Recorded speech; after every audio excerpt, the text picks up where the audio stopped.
Hello, friend. We are so glad you are here.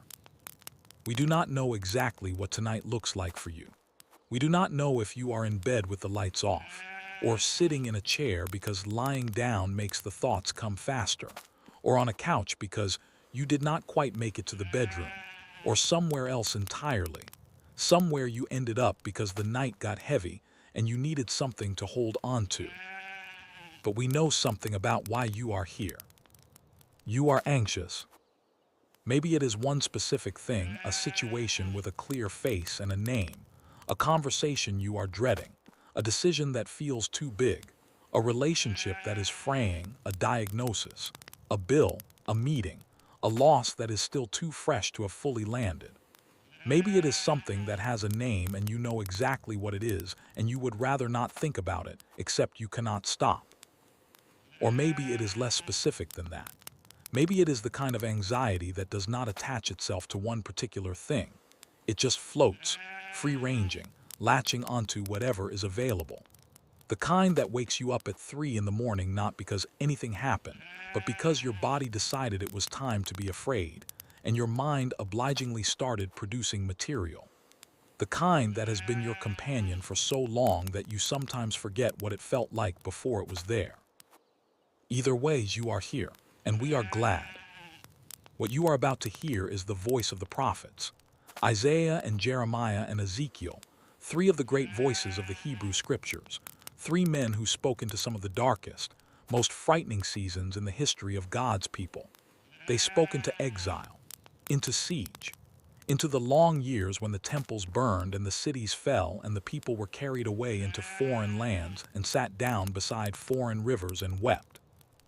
They spoke into exactly the kind of world that makes a person anxious. And what they said, what God kept asking them to say over and over in different words and different images and different moments, was this: I have not forgotten you. I am not finished. I see you where you are. I know the plans I have for you. Fear not, fear not, fear not. That is what you are going to hear tonight. The prophets are not easy reading, usually. There is thunder in them. There is judgment and lament and grief and the kind of holy ferocity that can feel, in the wrong moment, more terrifying than reassuring. But underneath all of that, underneath every word of warning and every cry of anguish, there is a love that will not let go. There is a God who compares himself to a mother who could not forget the child she nursed. There is a God who says, I have loved thee with an everlasting love. There is a God who promises to seek the lost sheep and bind up the broken and strengthen the sick and bring back the scattered, one by one, from every corner of every dark place they have ended up. That God is going to speak tonight.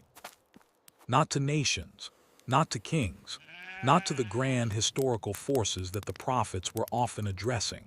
Tonight he is speaking to you, one person, in the quiet, with whatever is heavy on your chest and whatever is circling in your mind and whatever fear has made its home in the part of you that cannot seem to rest. He sees you there. He has always seen you there. So let your body go heavy now. Let your jaw unclench. Let your shoulders drop. Let your breathing slow down a little and then a little more. You do not have to solve anything tonight. You do not have to figure out the path forward or achieve a better attitude or manufacture a peace you do not feel. You can just lie here and let the words come. The words will do what words from God have always done. They will hold you. Book 1 Isaiah. A word before we begin Isaiah. Isaiah is the longest of the prophetic books, and in many ways the most majestic. He wrote across a span of decades, in a time when the great empire of Assyria was moving across the ancient Near East like a shadow, swallowing nations whole. He watched the northern kingdom of Israel fall. He watched Judah tremble. He watched kings panic and make desperate alliances and put their trust in every power except the one that could actually save them. And into all of that, God gave him words of extraordinary beauty. Isaiah sees further than almost any other voice in the Old Testament. He sees the servant who will carry the sorrows of the world. He sees the highway in the desert, the streams in the wasteland, the mountains made low and the valleys lifted up. He sees the day when every anxious heart will finally rest. Tonight we will walk slowly through Isaiah, not every verse, but the passages that speak most directly to the person who cannot sleep, who cannot stop worrying, who needs to be reminded that the God who made the stars also knows their name. Isaiah 1. Come now and let us reason together. Saith Jehovah. Isaiah 6. In the year that King Uzziah died, I saw the Lord sitting upon a throne, high and lifted up, and his train filled the temple. Above him stood the seraphim. Each one had 6 wings. With twain he covered his face, and with twain he covered his feet, and with twain he did fly. And one cried unto another and said, Holy, holy, holy is Jehovah of hosts. The whole earth is full of his glory. And the foundations of the thresholds shook at the voice of him that cried, and the house was filled with smoke. Then said I, Woe is me, for I am undone, because I am a man of unclean lips, and I dwell in the midst of a people of unclean lips. For mine eyes have seen the King, Jehovah of hosts. Then flew one of the seraphim unto me, having a live coal in his hand, which he had taken with the tongs from off the altar. And he touched my mouth with it and said, Lo, this hath touched thy lips, and thine iniquity is taken away, and thy sin forgiven. Before the reassurance, there is always this: the moment of being seen, fully seen, not the carefully managed version of yourself that you show to other people, not the version that holds it together in public, but the actual you with all of it, standing in the presence of holiness and knowing, without any possibility of pretending otherwise, that you are not what you would like to be. And what does the holiness do? It sends a coal, it touches the lips, it says, your iniquity is taken away, your sin is forgiven. That is where the prophets begin, not with a command to do better, not with a list of improvements required before God will pay attention, with forgiveness, with a touch, with the declaration that you are clean. Whatever you are carrying tonight in the way of guilt, in the way of shame, in the way of all the ways you have not been who you wanted to be, this is where we start, with the coal from the altar, with the words, it is taken away. You are forgiven, you are seen, and you are loved, and you are clean. Isaiah 7. Therefore the Lord himself will give you a sign. Behold, a virgin shall conceive, and bear a son, and shall call his name Emmanuel. Emmanuel, God with us. That is the sign, not a display of power, not a demonstration of might. The sign is presence. The sign is that God will not observe the trouble from a distance. He will come into it. He will be with us in it. God with us, tonight, in this room, in this anxiety, in this quiet that does not feel quiet. He is here. Isaiah 9. For unto us a child is born, unto us a son is given, and the government shall be upon his shoulder, and his name shall be called Wonderful, Counselor, Mighty God, Everlasting Father, Prince of Peace. Of the increase of his government and of peace there shall be no end. Isaiah 25. And in this mountain will Jehovah of hosts make unto all peoples a feast of fat things, a feast of wines on the lees, of fat things full of marrow, of wines on the lees well refined. And he will destroy in this mountain the face of the covering that covereth all peoples, and the veil that is spread over all nations. He hath swallowed up death forever, and the Lord Jehovah will wipe away tears from off all faces, and the reproach of his people will he take away from off all the earth. For Jehovah hath spoken it, and it shall be said in that day, Lo, this is our God. We have waited for him, and he will save us. This is Jehovah. We have waited for him. We will be glad and rejoice in his salvation. Isaiah 26. Thou wilt keep him in perfect peace, whose mind is stayed on thee, because he trusteth in thee. Trust ye in Jehovah forever. For in Jehovah, even Jehovah, is an everlasting rock. Perfect peace. The Hebrew underneath this is shalom, shalom, peace, peace. The word doubled for emphasis, layered on itself. Not partial peace. Not the peace that lasts until the next bad thing happens. Not the peace that depends on your circumstances being arranged correctly. Perfect peace, for the one whose mind is stayed on him. Your mind is not staying anywhere easily right now. That is why you are here. And this verse is not a rebuke for that, it is an invitation, a direction to turn, a reminder that the peace is available and the name of the one who holds it. Let your mind rest on him tonight, not straining, not performing, just letting the words come and trusting that somewhere underneath the noise and the worry, the peace that passes understanding is already here, already surrounding you, already doing what you cannot do for yourself. Isaiah 30. For thus said the Lord Jehovah, the Holy One of Israel, in returning and rest shall ye be saved. In quietness and in confidence shall be your strength. And therefore will Jehovah wait, that he may be gracious unto you. And therefore will he be exalted, that he may have mercy upon you. For Jehovah is a God of justice. Blessed are all they that wait for him. In returning and rest shall ye be saved. In quietness and in confidence shall be your strength. Not in striving, not in figuring it out, not in working harder or worrying more productively or finally arriving at the right solution. In quietness, this is permission. This is God saying, through his prophet, to a people who were running themselves ragged trying to save themselves from things they could not save themselves from. The strength you are looking for is not on the other side of more effort. It is on the other side of quiet. You are doing the right thing tonight, lying here, letting the words come, not solving, not striving, resting. This is the work. This is what he asked for. Isaiah 35. The wilderness and the dry land shall be glad, and the desert shall rejoice and blossom as the rose. It shall blossom abundantly, and rejoice even with joy and singing. The glory of Lebanon shall be given unto it, the excellency of Carmel and Sharon. They shall see the glory of Jehovah, the excellency of our God. Strengthen ye the weak hands, and confirm the feeble knees. Say to them that are of a fearful heart, be strong, fear not.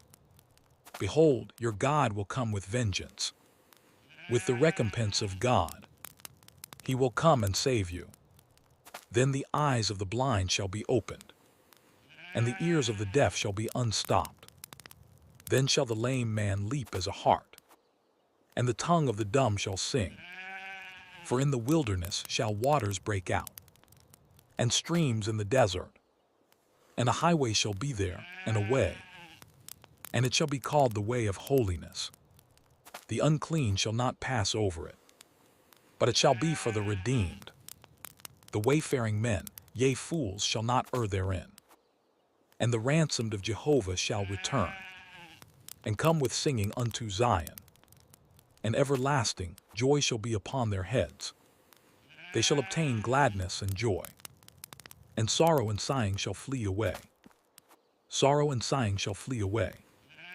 Isaiah writes this to people in the desert, people whose land has been stripped bare, whose cities have been broken, who are walking through a wilderness that feels like it will never end. And he says, streams are coming, a highway is being built, the ransomed ones are coming home, and when they get there, everlasting joy, sorrow and sighing shall flee away. That day is coming. You may not see it tonight. You may not feel it tonight. But the prophet saw it, and God told him to write it down, and it has been true in every generation since, and it is true tonight. Sorrow and sighing shall flee away. Not forever delayed, not perpetually promised but never delivered, shall flee away, will flee. It is the direction everything is moving. Isaiah 38. I said, I shall not see Jehovah, even Jehovah, in the land of the living. I shall behold man no more. With the inhabitants of the world, mine eyes fail with looking upward. O Jehovah, I am oppressed. Be thou my surety. Behold, it was for my peace that I had great bitterness. But thou hast in love to my soul delivered it from the pit of corruption. For thou hast cast all my sins behind thy back. Jehovah is ready to save me. Therefore we will sing my songs with stringed instruments all the days of our life in the house of Jehovah. Isaiah 40. Comfort ye my people, saith your God. Speak ye comfortably to Jerusalem, and cry unto her, that her warfare is accomplished, that her iniquity is pardoned, that she hath received of Jehovah's hand double for all her sins. The voice of one that crieth, prepare ye in the wilderness the way of Jehovah. Make level in the desert a highway for our God. Every valley shall be exalted, and every mountain and hill shall be made low, and the uneven shall be made level, and the rough places a plain, and the glory of Jehovah shall be revealed, and all flesh shall see it together. For the mouth of Jehovah hath spoken it. Hast thou not known? Hast thou not heard? The everlasting God, Jehovah, the Creator of the ends of the earth, fainteth not, neither is weary. There is no searching of his understanding. He giveth power to the faint, and to him that hath no might he increaseth strength. Even the youth shall faint and be weary, and the young men shall utterly fall. But they that wait for Jehovah shall renew their strength. They shall mount up with wings as eagles. They shall run and not be weary. They shall walk and not faint. They shall walk and not faint. Not just fly, not just run. Walk and not faint. The ordinary, unheroic, daily perseverance. The kind of strength that does not feel like strength at all. It just feels like getting through the day, getting through the night, taking the next step. That kind of strength is also a gift from God. That is also what it looks like to mount up with wings. Sometimes it looks like eagles soaring over mountain ranges, and sometimes it looks like making it to morning. Both are his gift. Both are the renewed strength he promises to those who wait. You are waiting tonight. That is what this is. Not failing, not falling behind. Waiting. And to those who wait, he increases strength. Isaiah 41. Fear thou not, for I am with thee. Be not dismayed, for I am thy God. I will strengthen thee. Yea, I will help thee. Yea, I will uphold thee with the right hand of my righteousness. For I, Jehovah thy God, will hold thy right hand, saying unto thee, Fear not, I will help thee. Fear not, thou worm Jacob, and ye men of Israel. I will help thee, saith Jehovah, and thy Redeemer is the Holy One of Israel. Fear not, thou worm Jacob. That phrasing stops people. It sounds almost cruel at first, but listen to what it is saying. God addresses the people at their most diminished, at their most defeated, when they feel smallest, when they feel like a worm, like something you could crush underfoot without noticing. And he does not say, get bigger before I will help you. He does not say, find your confidence and come back. He says, I will help thee, right here, right now, in the smallness. If you feel small tonight, if the anxiety has made you feel diminished, insufficient, overwhelmed, like you cannot handle what is in front of you, this verse is yours. He does not wait for you to grow into someone more capable. He comes to the worm. He takes the worm by the right hand. He says, fear not. Isaiah 42. I, Jehovah, have called thee in righteousness, and will hold thy hand, and will keep thee. A bruised reed will he not break, and a dimly burning wick will he not quench. He will bring forth justice and truth. A bruised reed, a dimly burning wick. These are images of things that are almost done. A reed that has been bent and damaged and is barely holding together.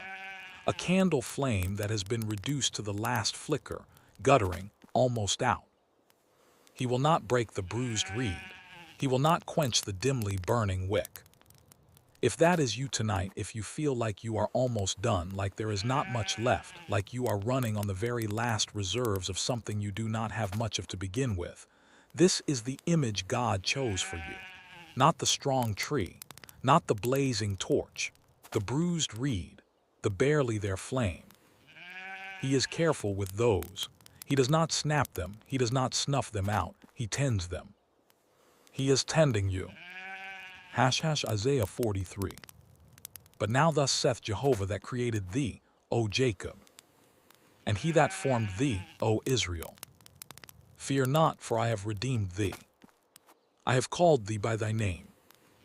Thou art mine. When thou passest through the waters, I will be with thee. And through the rivers, they shall not overflow thee. When thou walkest through the fire, thou shalt not be burned, neither shall the flame kindle upon thee.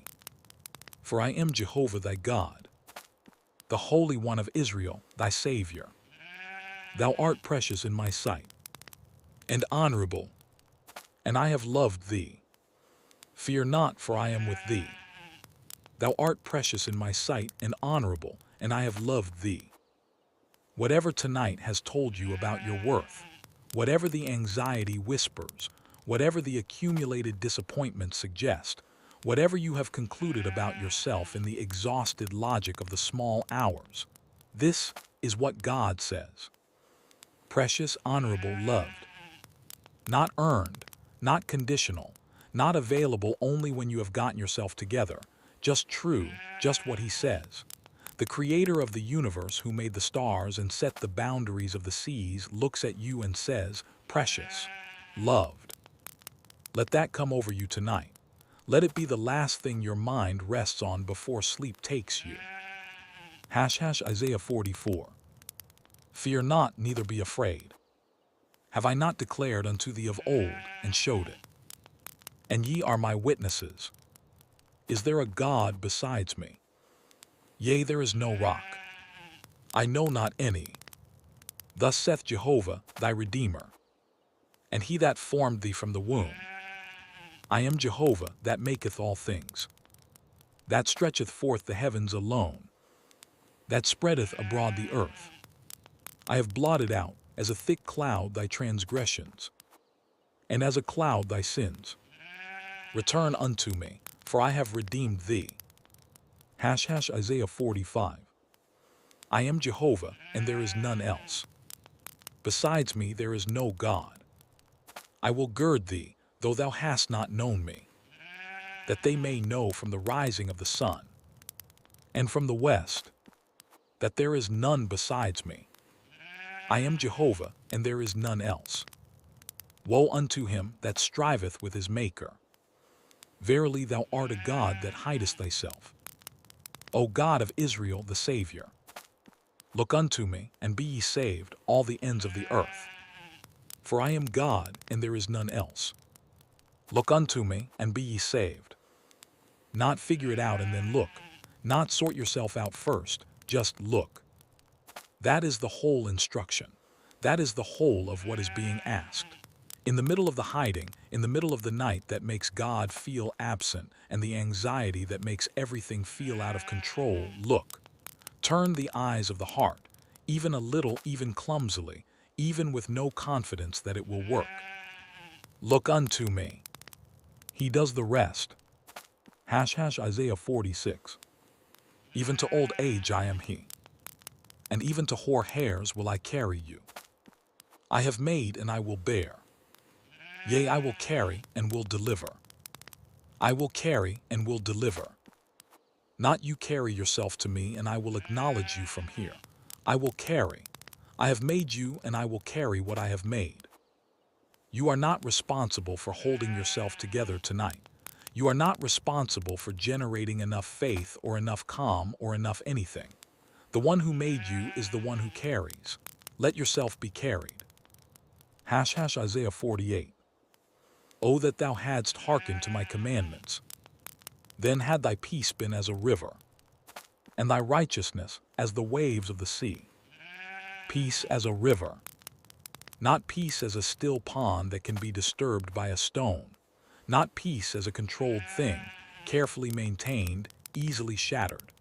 Peace as a river, something that moves, something that accommodates obstacles by flowing around them, something that is always going somewhere, something that does not stop. The image of peace as a river is important for anxious people because anxiety often tells you that peace requires the absence of movement, the absence of uncertainty, the absence of anything that could go wrong. But a river moves constantly. A river encounters rocks and bends and narrow passages and steep drops, and it remains a river. It keeps moving. It keeps flowing. That is the peace he offers, not the absence of trouble, not a flat, unchanging stillness. A river, something that can carry you even when the current is strong. Isaiah 49. But Zion said, Jehovah hath forsaken me, and the Lord hath forgotten me. Can a woman forget her sucking child, that she should not have compassion on the son of her womb? Yea, these may forget. Yet will I not forget thee. Behold, I have graven thee upon the palms of my hands. Thy walls are continually before me. I have graven thee upon the palms of my hands. This is one of the most tender images in all of Scripture. God saying, I have put your name where I cannot help but see it, where every movement of my hands brings you before me, where you are, literally, in the palms of my hands. Not forgotten, not overlooked, not lost in the crowd of all the other things God has to attend to. Graven, carved, permanent. Your name is on his hands tonight. He has not forgotten you. He cannot forget you. He made the forgetting impossible. Isaiah 50. The Lord Jehovah hath given me the tongue of them that are taught, that I may know how to sustain with words him that is weary. He wakeneth morning by morning. He wakeneth mine ear to hear, as they that are taught. He wakeneth morning by morning. There will be a morning. There is always a morning. Whatever this night contains, however long it feels, morning is coming, and the God who woke the prophet to hear will be there in it. Morning by morning. The phrase implies continuity, repetition, reliability, not one dramatic intervention, a daily waking, a daily sustaining, a daily renewal.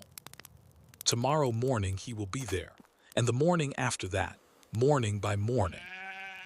Isaiah 51. Hearken unto me, ye that follow after righteousness, ye that seek Jehovah. Look unto the rock whence ye were hewn, and to the hole of the pit whence ye were digged.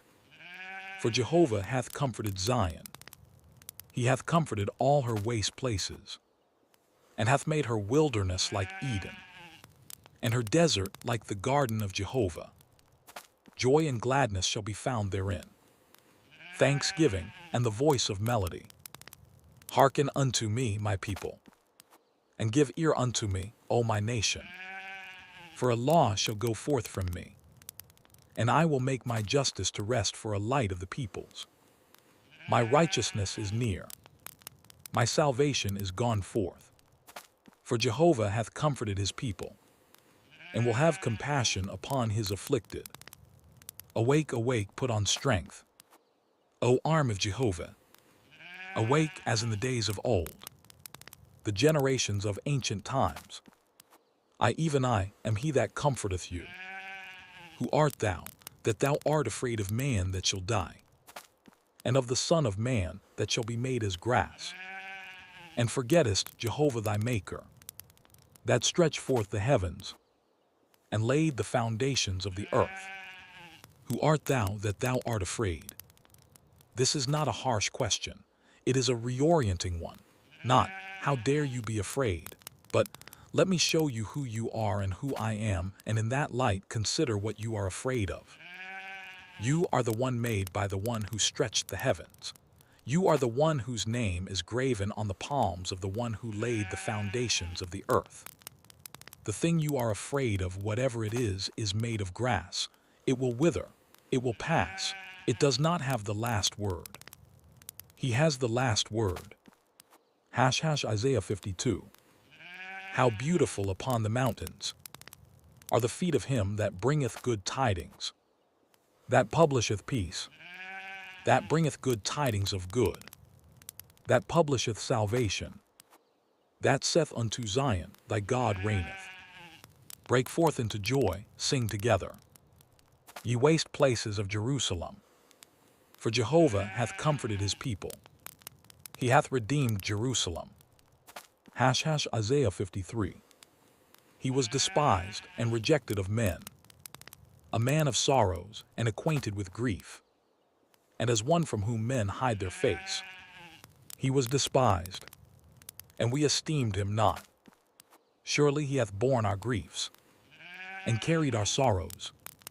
Yet we did esteem him stricken, smitten of God and afflicted. But he was wounded for our transgressions. He was bruised for our iniquities. The chastisement of our peace was upon him, and with his stripes we are healed. All we like sheep have gone astray. We have turned every one to his own way, and Jehovah hath laid on him the iniquity of us all.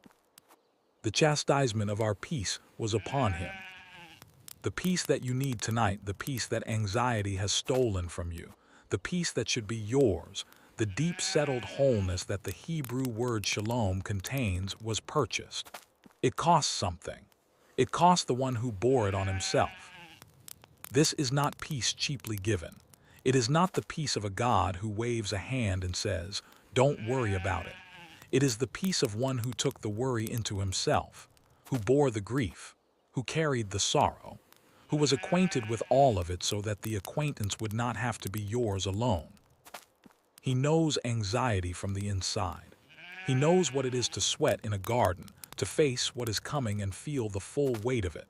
He is not a God who instructs you from a comfortable distance to calm down. He has been in the deep water, and he has come through it, and he is here. Isaiah 54. Fear not, for thou shalt not be ashamed. Neither be thou confounded, for thou shalt not be put to shame. For the mountains shall depart, and the hills be removed. But my loving kindness shall not depart from thee, neither shall my covenant of peace be removed, saith Jehovah that hath mercy on thee. O thou afflicted, tossed with tempest and not comforted, behold, I will set thy stones in fair colors, and lay thy foundations with sapphires. All thy children shall be taught of Jehovah, and great shall be the peace of thy children. In righteousness shalt thou be established. Thou shalt be far from oppression, for thou shalt not fear. No weapon that is formed against thee shall prosper, and every tongue that shall rise against thee in judgment thou shalt condemn. This is the heritage of the servants of Jehovah, and their righteousness which is of me, saith Jehovah. O thou afflicted, tossed with tempest and not comforted. God sees the specific condition. He does not say generically, my people who are having a hard time. He says, you who are afflicted, you who are tossed with tempest, thrown around by storms you did not ask for and cannot control. You who are not comforted, who have tried the usual things and found them insufficient, who have talked to people and read things and tried to breathe through it, and still the tempest keeps tossing. Behold, he is going to do something. He is going to set your stones in fair colors. He is going to lay a foundation that holds. The peace of your children shall be great. You shall be far from oppression, for you shall not fear. You shall not fear. The day is coming when this will be simply, flatly true. You shall not fear. Isaiah 55. Ho, everyone that thirsteth, come ye to the waters, and he that hath no money, come ye buy and eat. Yea, come buy wine and milk. without money and without price. Wherefore do ye spend money for that which is not bread, and your labor for that which satisfieth not? Hearken diligently unto me, and eat ye that which is good, and let your soul delight itself in fatness. Seek ye Jehovah while he may be found. Call ye upon him while he is near. For my thoughts are not your thoughts, neither are your ways my ways, saith Jehovah. For as the heavens are higher than the earth, so are my ways higher than your ways, and my thoughts than your thoughts. For as the rain cometh down, and the snow from heaven, and returneth not thither, but watereth the earth, and maketh it bring forth and bud, and giveth seed to the sower and bread to the eater, so shall my word be that goeth forth out of my mouth. It shall not return unto me void, but it shall accomplish that which I please, and it shall prosper in the thing whereto I sent it. For ye shall go out with joy, and be led forth with peace. The mountains and the hills shall break forth before you into singing, and all the trees of the field shall clap their hands. For ye shall go out with joy, and be led forth with peace. You will not always feel this way. This night with this weight is not the end of the story. There is a going out, there is a being led, and it goes toward joy, and it is surrounded by peace. The word of God does not return void. These words spoken into the dark of your room tonight do not bounce off the ceiling and disperse. They are doing something. Something is being watered. Something is being prepared to bud and bring forth fruit. You may not see it yet, but the word has been sent, and it will accomplish what it was sent to do. Isaiah 57. I dwell in the high and holy place, with him also that is of a contrite and humble spirit, to revive the spirit of the humble, and to revive the heart of the contrite ones. Peace, peace to him that is far off, and to him that is near, saith Jehovah, and I will heal him. Peace, peace to him that is far off and to him that is near. Whether you feel close to God tonight or far from him, whether you came to this with your faith intact or with your faith barely flickering, the peace is for you. There is no category of distance from which God's peace is unavailable. Far off and near alike, peace, peace. Isaiah 58. And Jehovah will guide thee continually, and satisfy thy soul in dry places, and make strong thy bones. And thou shalt be like a watered garden, and like a spring of water, whose waters fail not, a spring whose waters fail not.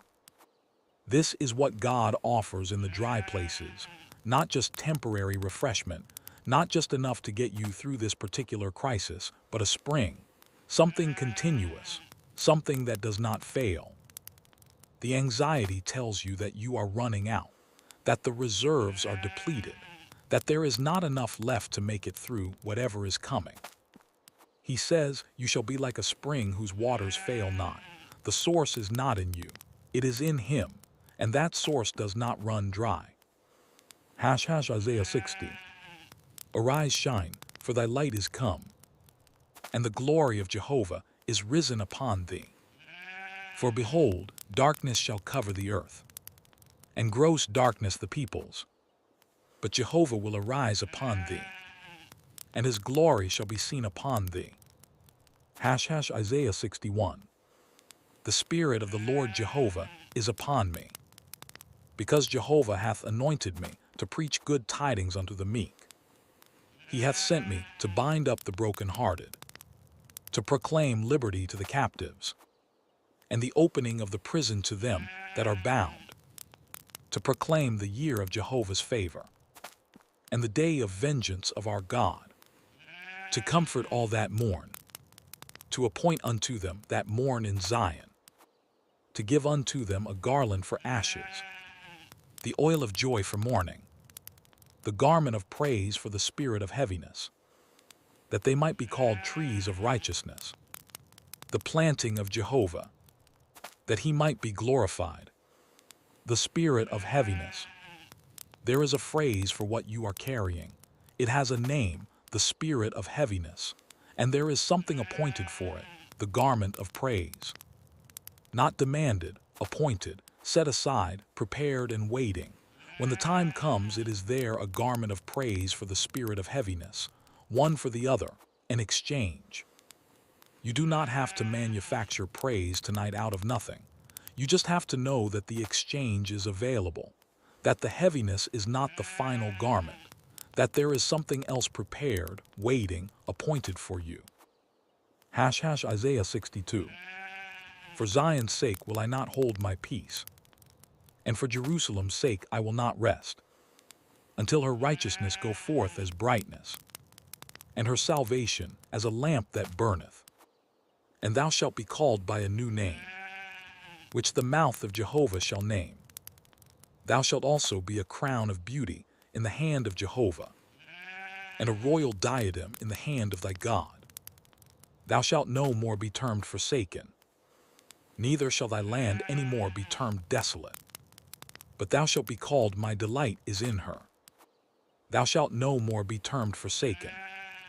If that is the word anxiety has given you tonight, forsaken, abandoned, alone in this, then hear what God says will be said of you. My delight is in her, not tolerated, not barely accepted, delighted in. That is who you are to him. That has always been who you are to him. Isaiah 63. In all their affliction he was afflicted, and the angel of his presence saved them. In his love and in his pity he redeemed them, and he bare them and carried them all the days of old. Isaiah 65. And I will rejoice in Jerusalem, and joy in my people, and the voice of weeping shall be no more heard in her, nor the voice of crying. And it shall come to pass that, before they call, I will answer, and while they are yet speaking, I will hear. Before they call, I will answer. While they are yet speaking, I will hear. You do not have to finish the prayer. You do not have to find the right words. You do not have to articulate it correctly or completely or coherently. Before you call, before the sentence is formed, he has already heard. While you are still speaking mid-sentence, mid-thought, mid the thing you can barely name, he hears. This is the God who is listening tonight, not waiting for you to get it right, already hearing, already answering. Isaiah 66. For thus saith Jehovah, Behold, I will extend peace to her like a river, and the glory of the nations like an overflowing stream. And ye shall be nursed, ye shall be borne upon the side, and shall be dandled upon the knees, as one whom his mother comforteth. So will I comfort you. As one whom his mother comforteth, so will I comfort you. This is the image God chooses to close Isaiah's great song of reassurance. Not a king on a throne, distant and formal. A mother, the specific comfort of being held by the one who made you, who knows every part of you, who loved you before you were capable of doing anything to deserve it. That is the comfort available tonight, that specific, that close, that warm. He will comfort you. Book 2, Jeremiah. A word before we begin, Jeremiah. Jeremiah is called the weeping prophet, and the name is earned. He preached for 40 years to people who mostly did not want to hear what he had to say. He watched his city fall. He was thrown into a cistern. He sat in the ruins of Jerusalem and wept. And from inside all of that, from inside the grief and the failure and the long obedience with no visible result, he wrote some of the most tender words in all of Scripture. The famous verse you probably know, I know the thoughts I think toward you, saith Jehovah, thoughts of peace and not of evil, to give you hope in your latter end. That verse was written for people in exile, people who had lost everything, people who had been carried away from every familiar thing and set down in a strange land with no clear way home. God told Jeremiah to write to those people and say, build houses, plant gardens, seek the peace of the city where you are, and know this, I know the plans I have for you. He knows the plans he has for you, even tonight, even in this, even when you cannot see the shape of it or feel the direction of it or imagine how it ends well. He knows. Jeremiah 1. Then Jehovah put forth his hand and touched my mouth. And Jehovah said unto me, Behold, I have put my words in thy mouth. Before I formed thee in the belly, I knew thee. And before thou camest forth out of the womb, I sanctified thee. And Jehovah said unto me, Be not afraid because of them, for I am with thee to deliver thee. Before I formed thee in the belly, I knew thee.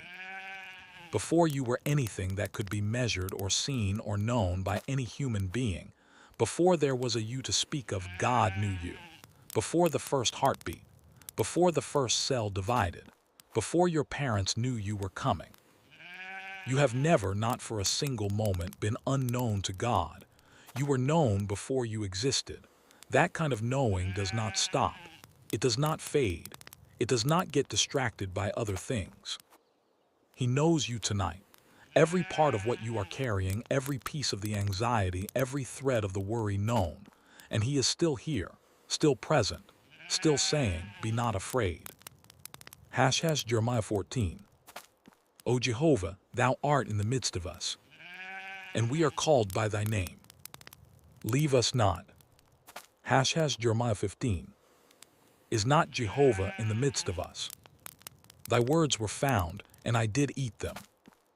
And thy words were unto me a joy, and the rejoicing of my heart. For I am called by thy name, O Jehovah, God of hosts.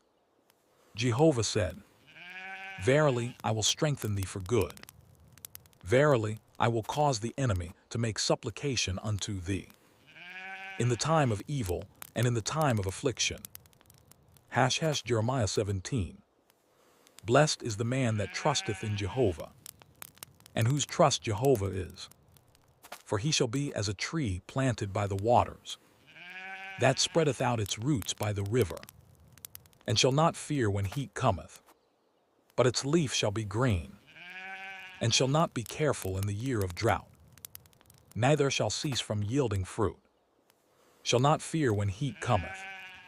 The tree does not avoid the heat comes, the drought comes, the hard year comes, but the tree whose roots are in the river does not fear when it comes, because the roots go down to something that the drought cannot reach. The drought reaches the surface.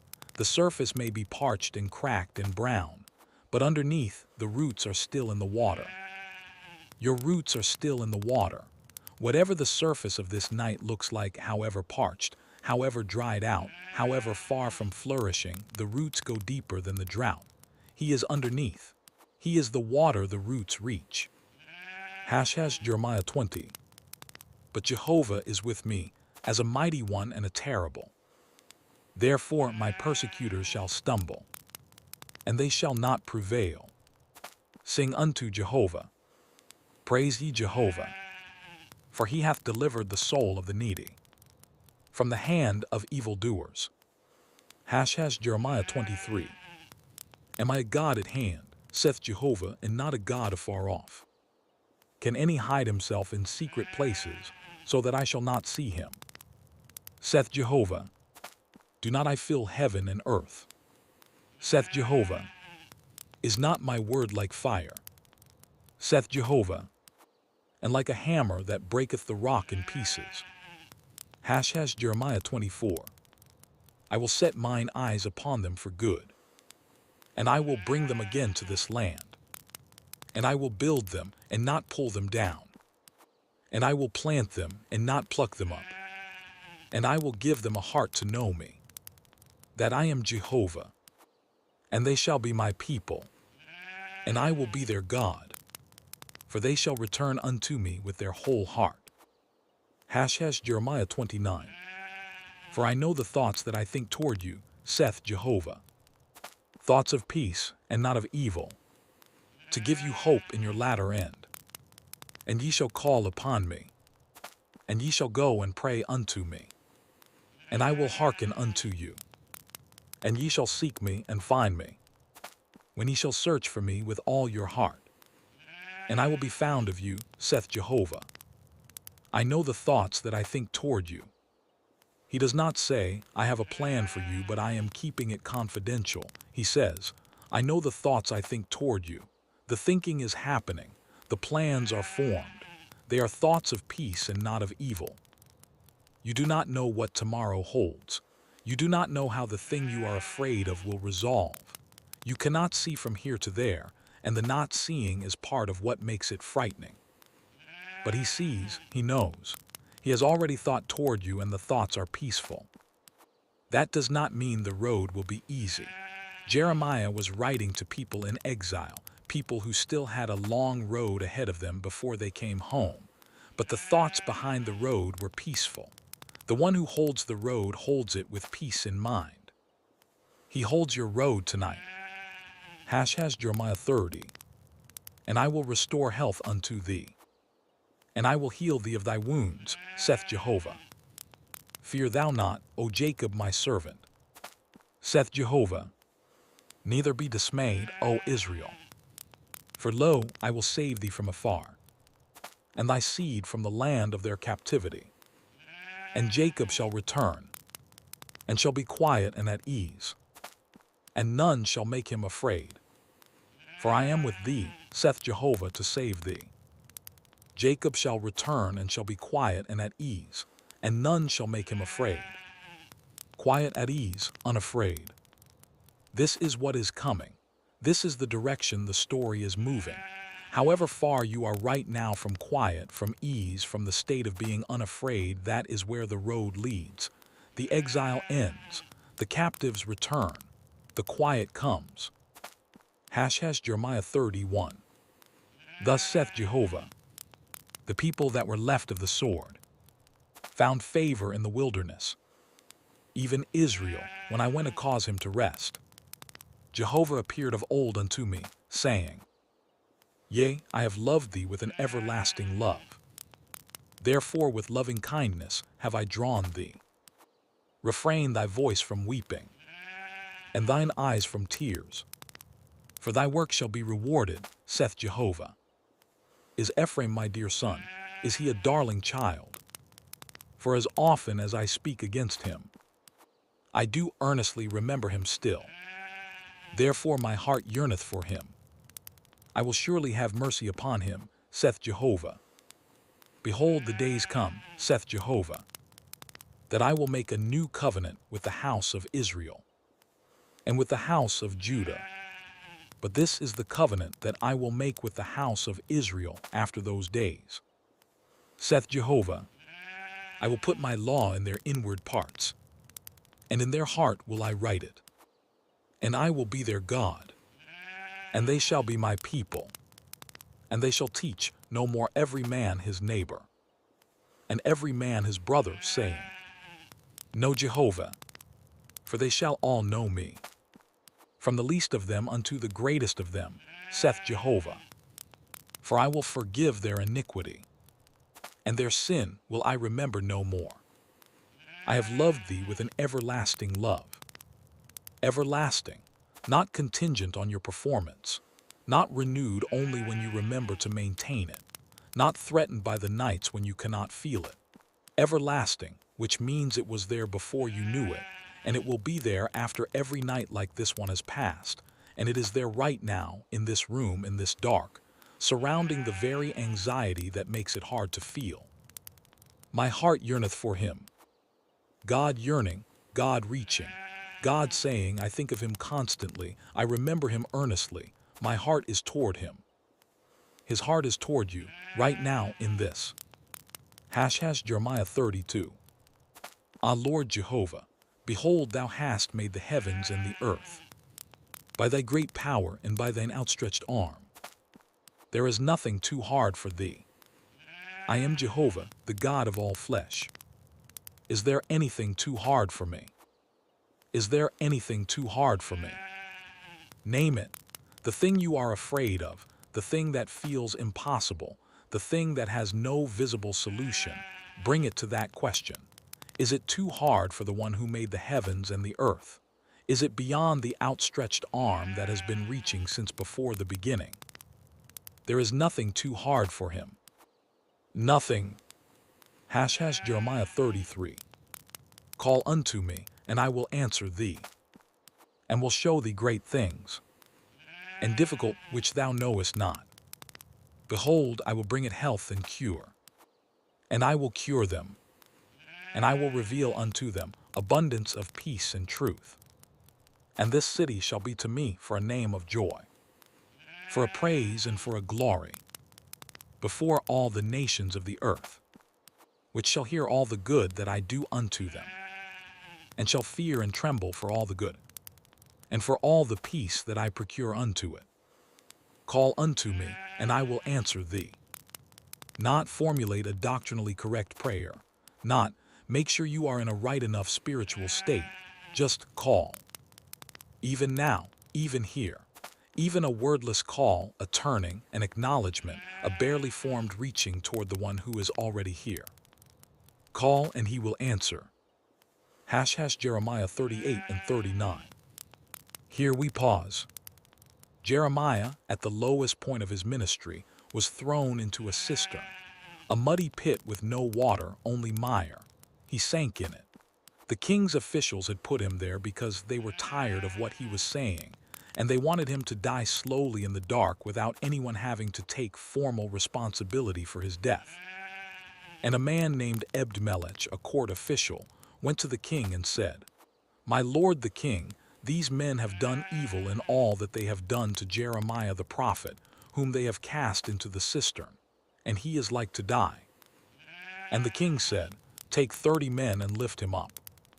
So Ebed-Melech came with 30 men, and he lowered rags and worn-out garments down into the cistern on ropes, and he told Jeremiah to put the rags under his armpits so the ropes would not cut him. And they drew him up.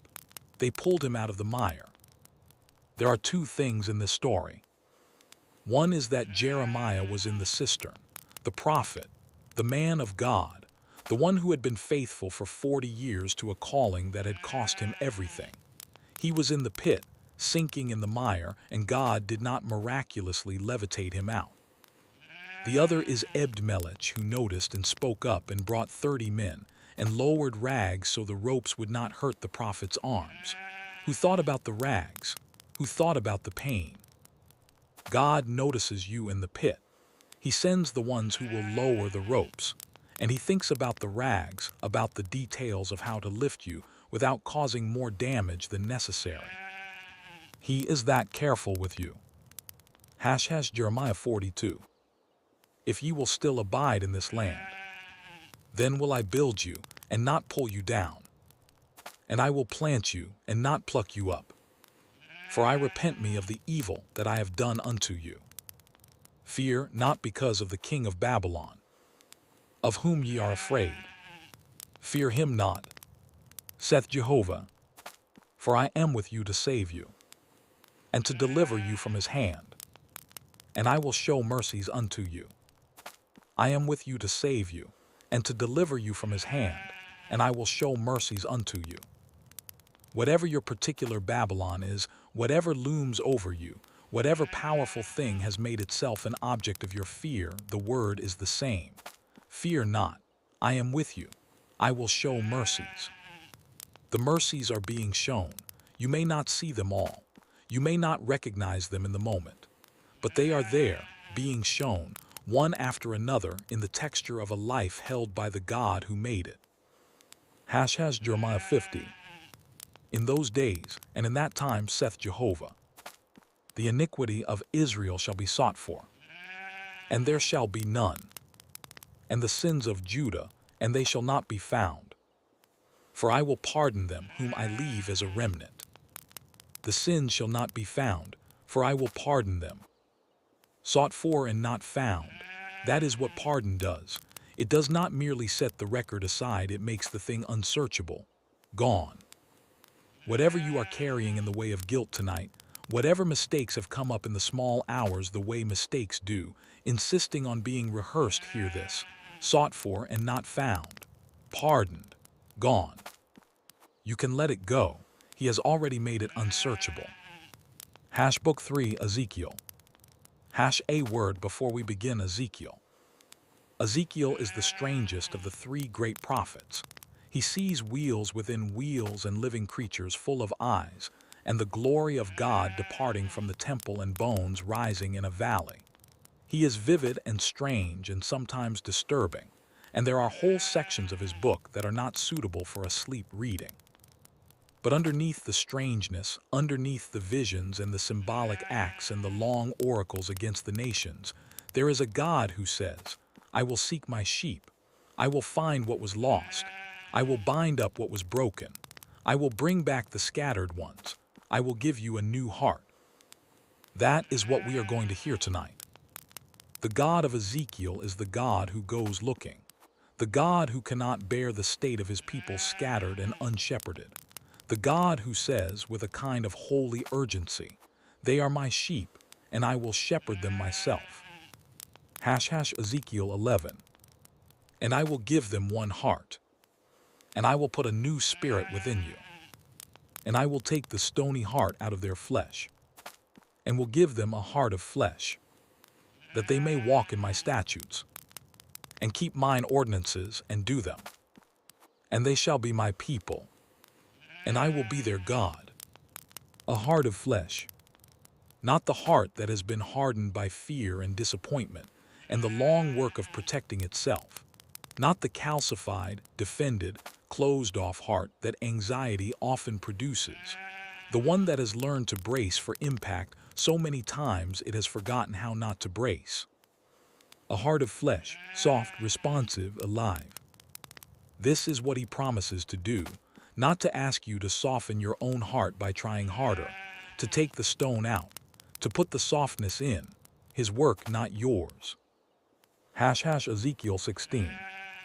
Nevertheless, I will remember my covenant with thee in the days of thy youth, and I will establish unto thee an everlasting covenant. And I will establish my covenant with thee, and thou shalt know that I am Jehovah, that thou mayest remember and be confounded, and never open thy mouth any more, because of thy shame, when I have forgiven thee all that thou hast done, saith the Lord Jehovah. Ezekiel 18. For I have no pleasure in the death of him that dieth, saith the Lord Jehovah. Wherefore turn yourselves and live. Turn and live. That is the whole invitation. Not arrive at the right condition and then turn. Turn and the living follows. Ezekiel 20. I am Jehovah your God. Walk in my statutes, and keep mine ordinances, and do them.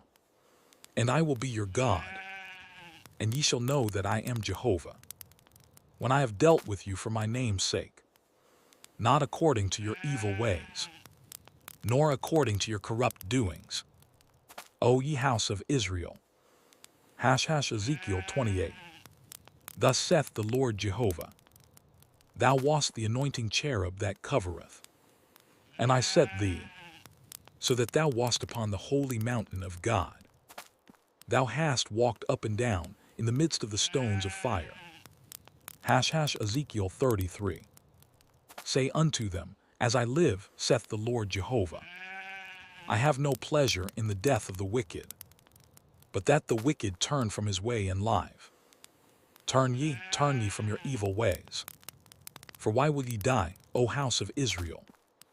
Why will ye die? This is God's bewilderment at human self-destruction. He does not say it coldly. He says it the way a parent says it to a child who keeps choosing something harmful with a kind of urgent, grieving incomprehension. Why?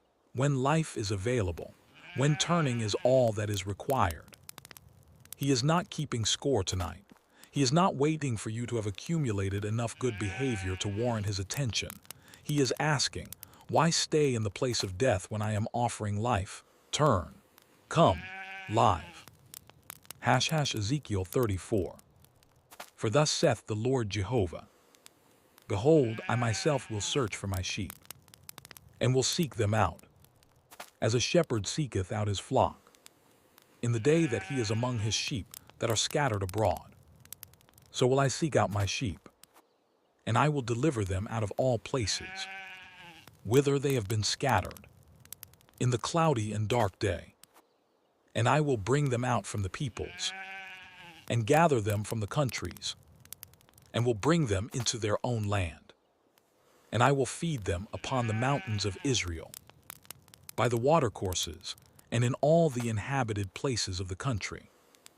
I will feed them with good pasture, and upon the mountains of the height of Israel shall their fold be. There shall they lie down in a good fold, and on fat pasture shall they feed upon the mountains of Israel. I myself will be the shepherd of my sheep, and I will cause them to lie down, saith the Lord Jehovah. I will seek that which was lost, and will bring back that which was driven away, and will bind up that which was broken, and will strengthen that which was sick. I will seek that which was lost, not wait for the lost sheep to find its way back. Seek, go looking, go into the cloudy and dark day, go into the places where the scattered ones ended up. You may feel scattered tonight. You may feel like you ended up somewhere that is not where you meant to be, in this anxiety, in this dark, in this season that is harder than you expected. He is coming to where you are. He is not waiting at the fold for you to find the path. He has left the fold. He is in the cloudy and dark day. He is looking for you. He will find you. He always finds his sheep. # Ezekiel 36. A new heart also will I give you, and a new spirit will I put within you. And I will take away the stony heart out of your flesh, and I will give you a heart of flesh. And I will put my spirit within you, and cause you to walk in my statutes. And ye shall keep mine ordinances, and do them. And ye shall dwell in the land that I gave to your fathers. And ye shall be my people, and I will be your God.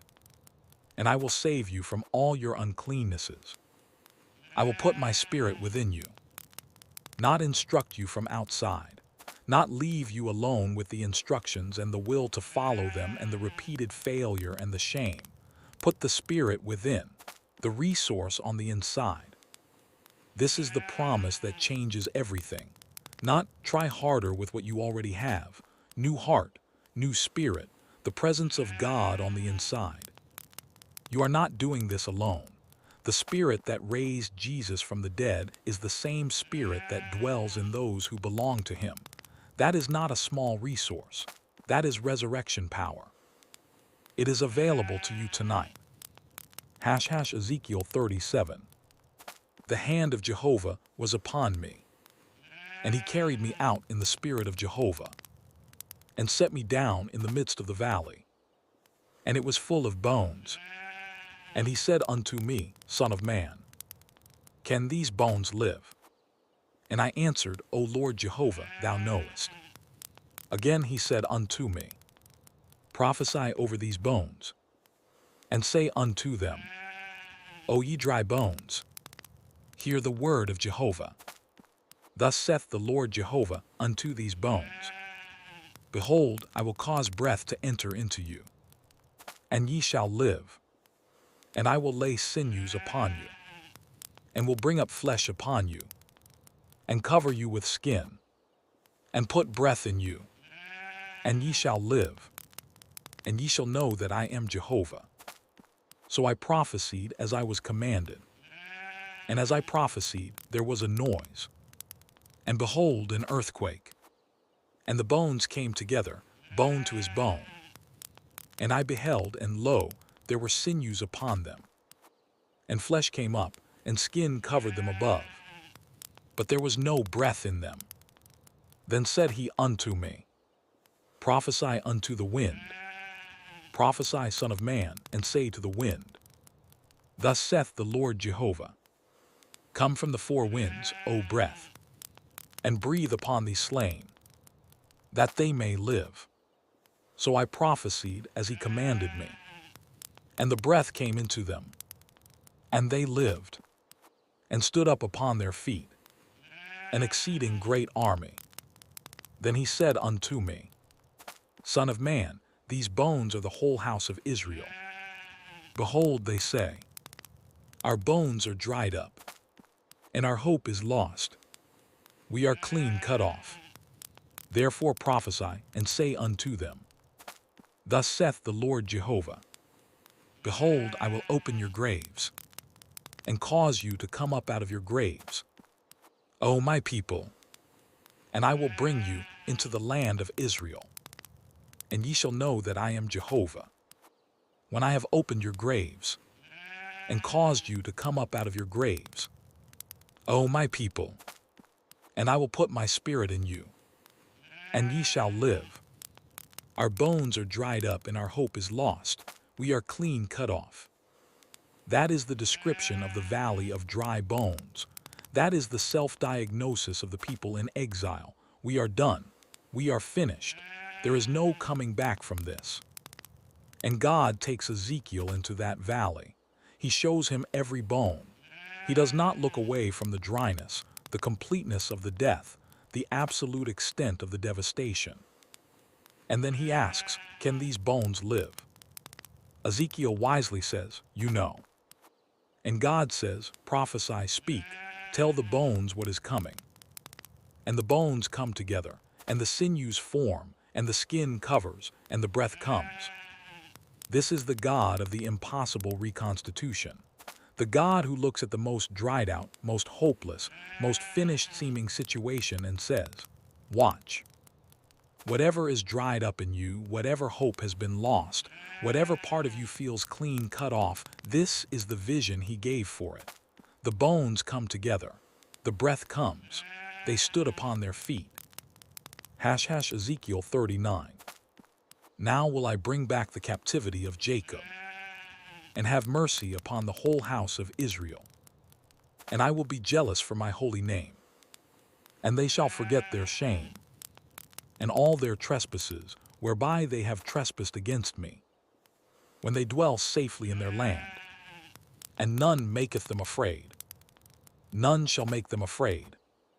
This is the destination. This is where the road goes. The fear ends. The shame is forgotten. They dwell safely, and none makes them afraid. You are on that road tonight. You may be in the middle of it, in the part where the fear is still present and the shame still stings and the safety feels far away. But the road leads there. The prophet has seen the end. None shall make them afraid. Ezekiel 43. And behold, the glory of the God of Israel came from the way of the east. And his voice was like the sound of many waters. And the earth shined with his glory. And the vision that I saw was like the vision that I saw when he came to destroy the city. And the visions were like the vision that I saw by the river Chebar. And I fell upon my face. And the glory of Jehovah came into the house by the way of the gate whose prospect is toward the east. And the Spirit took me up and brought me into the inner court. And behold, the glory of Jehovah filled the house. And I heard one speaking unto me out of the house. And a man stood by me. And he said unto me, Son of man, this is the place of my throne, and the place of the soles of my feet, where I will dwell in the midst of the children of Israel forever. Where I will dwell in the midst of the children of Israel forever. The whole trajectory of the prophets bends toward this. The exile ends. The scattered ones come home. The glory returns. And God says, here, I will dwell here, in the midst of my people forever. He wants to dwell. He wants to be present. He wants to be near. He is near tonight. Ezekiel 47. And he brought me back unto the door of the house. And behold, waters issued out from under the threshold of the house eastward. For the forefront of the house was toward the east. And the waters came down from under, from the right side of the house, on the south of the altar. And it came to pass that everything shall live whither the river cometh. Everything shall live whither the river cometh. This is Ezekiel's great vision of the river of life flowing from the temple, starting as a trickle at the threshold, becoming ankle deep, then knee deep, then a river too deep to cross, flowing out into the desert and making everything live. Everything, not some things, not the things that had enough natural vitality to recover on their own. Everything the river touches lives. The river is coming to you. It is already coming.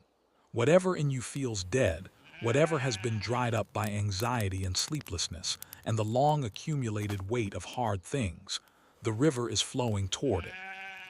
Everything shall live whither the river cometh. Closing, the end of the prophets and the coming morning. You have come to the end. Or you fell asleep somewhere in Isaiah, in the long, beautiful middle of chapter 40, where the eagles soar and the weary are given strength. Or in Jeremiah's tender words about the everlasting love. Or in Ezekiel's valley of dry bones, where the breath came and the bones rose and the dead stood on their feet. Wherever sleep found you, you were held.